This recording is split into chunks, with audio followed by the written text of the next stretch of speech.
બનાસકાંઠાના થરાદમાં આઇકોનિક રોડને લઈ વિવાદ સર્જાયો છે। 1.30 કરોડના આઇકોનિક રોડના કામમાં ભ્રષ્ટાચારનો આરોપ લાગ્યો।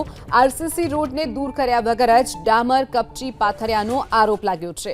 આઇકોનિક રોડ 24 કલાકમાં જ બિસ્માર બન્યાના આરોપ લાગ્યા છે, તો રોડ બન્યાના 24 કલાકમાં જ તેના પોપડા પણ ઉખડી ગયા।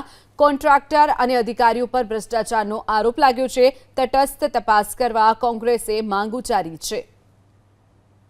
તો બનાસકાંઠામાં જે આરસીસી રોડ બનાવવાની વાત કરવામાં આવી હતી, બનાસકાંઠાનું થરાદ જ્યાં પહેલા આરસીસી રોડ હતો તેને હટાવ્યા વગર જ રોડ ઉપર કપચી પાથરી દેવામાં આવી અને રોડ બનાવવામાં આવ્યો। રોડ બન્યાના 24 કલાકમાં જ રોડ તૂટી ગયો હોવાની પણ ઘટના બની છે।